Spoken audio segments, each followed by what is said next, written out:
I'm Larry Curtis, campaign manager for Gary Keith Sr., along with Ed Miller, a part-time state employee working for State Senator Michael Brady, and also radio host of Stand Up Strong.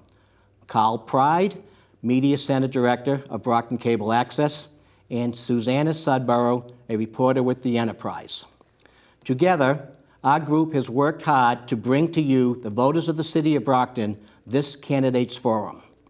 Some individuals have expressed both Ed's and my involvement in the interview process due to political association with some of the candidates for office.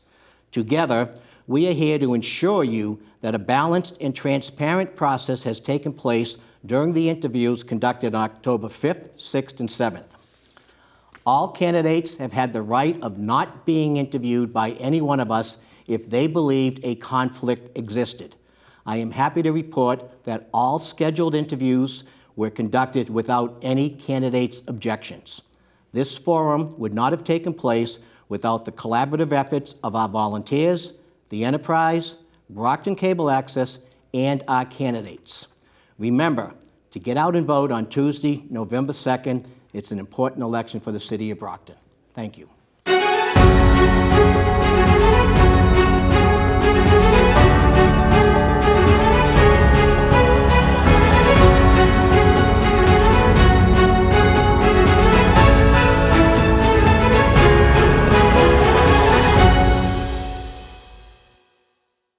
Hello, and welcome to the Brockton Candidates Forum 2021. I'm your host, Susanna Sudborough from the Brockton Enterprise, and we're pleased to have in studio today Tim Sullivan, the incumbent school committee 7 member who is running again. So Tim, tell us a little about yourself and why you think you would be a good person to re-elect to Brockton School Committee. Sure. I moved to Brockton in 1972, so I've been here about 29 years. I feel like I know the city. I had 5 children, all went through the Brockton Public Schools, and now the grandchildren are coming in. And I feel like I'm a voice for these children. You know, when they come to school, they're on their own, but I feel like I'm there to protect them, which I try to do. Okay. Protect them from what? Anything that happens with all the shootings in the schools and stuff like that. You know, so protection is a big thing. Yeah. And you said that you are a voice for the children. What kind of issues have you voiced for them in the past? The voice was to bring the classroom sizes down. You know, there was too many kids in the class, and there's kids that weren't learning. It was about 2 years ago I walked into a history class at North Junior High, and there was 45 kids in the class. So there was no place to sit. I couldn't even walk to the front. The desk went wall to wall. So there was a problem that had to be straightened out. And it's not a problem that the kids would say, you know, there's too many kids in the class, but it is. There's really nobody's learning in that environment. For sure. So what do you think is the most important issue facing the school committee today? Safety in the school, I would say, is number one. You know, with these active shooters and things, all the stuff that's going on through the country. To have prepared teachers that know what they're teaching and know how to teach it, and that the kids receive the information and know how to use it. Because the school is there to get the kids graduated, get a job, and become part of the city. So what kind of policies would you put forward on the school committee to help with these issues? Well, we've had active shooter training for the police department. We've had, there's been 2 or 3 courses that everybody in the school department had to take. I can't think of the name of the course right now, but the school police brought it up. Every one of us had to attend the classes. This is the school committee, the teachers, the custodians, the lunch girls, everybody had to attend. And it just changes the whole outlook on everything. Okay. So obviously, COVID-19 has had a huge impact on our students. In particular, do you agree with the school system's current mask policy? Yes, I do. At least until the kids 12 and under are vaccinated, they should wear a mask in school until at least that is done, just to protect themselves and protect the other kids. What would you say to parents who feel that the masks are detrimental to their children's learning? I personally don't think it is.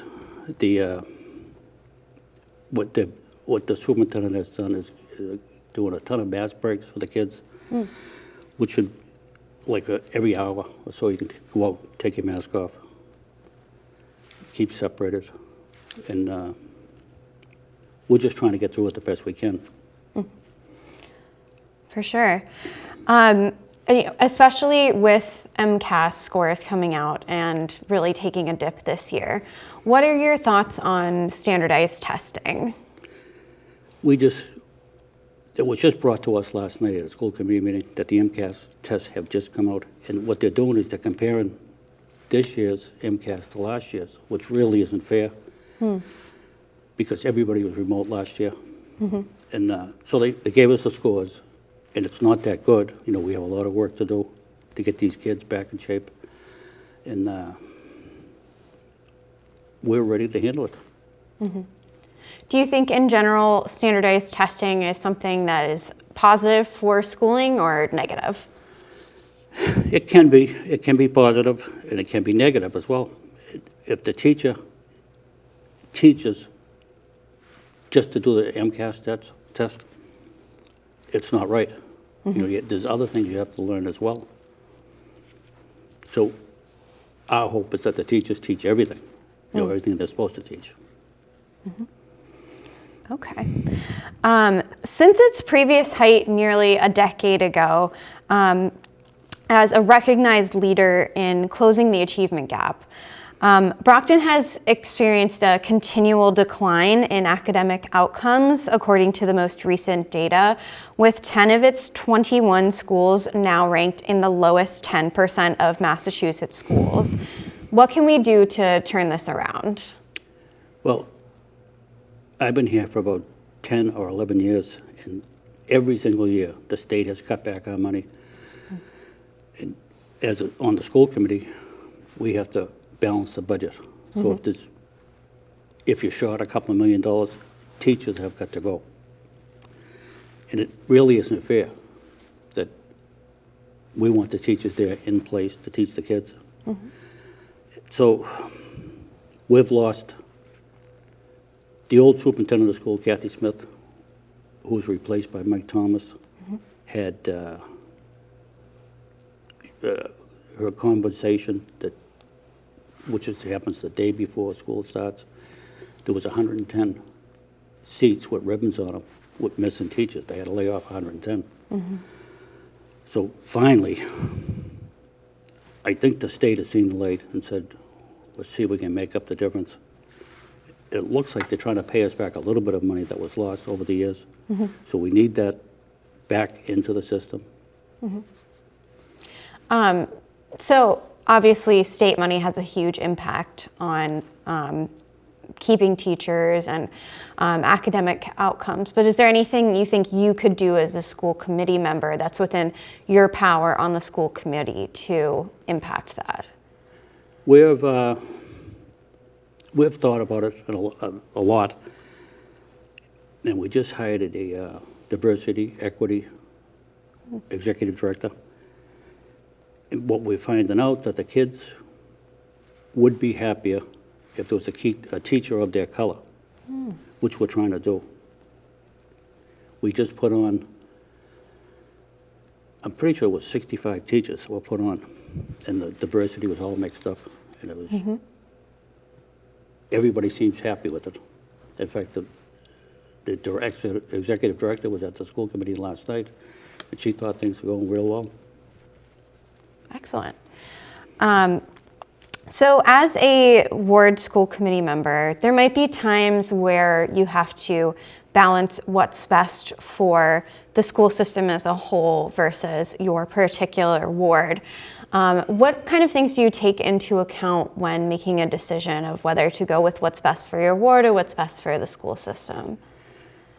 I do both. There's a lot of times when things pop up that which would be good for the ward, but not good for the rest of the city. And I try to not to act on those. I try to be fair, because I'm the school committee person that answers the phone all the time.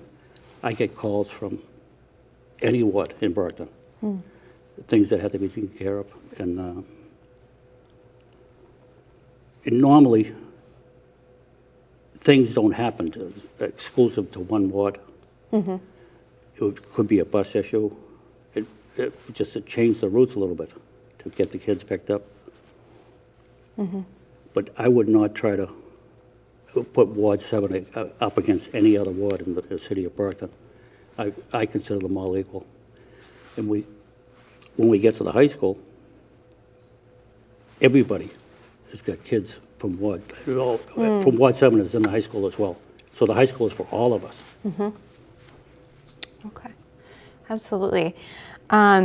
So as you've been part of the school committee for a little while, what are you most proud of in terms of things you've done as a school committee member? I'm most proud of all the repairs that have been done. We need roofs. It's almost like the city of Brockton schools are starting to fall apart. As an example, our high school is 50 years old. We applied for an MSBA loan, which is, you could say, who the hell cares about that? But that pays 80%. So the city of Brockton would have to come up with 20%. And we got turned down, but they asked us to apply again next year for Brockton High.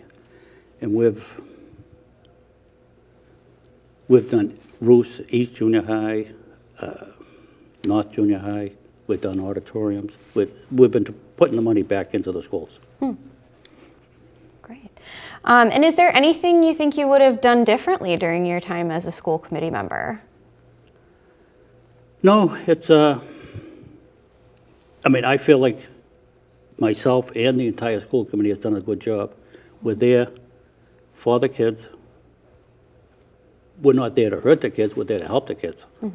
And they can call us at any time, or their parents can call.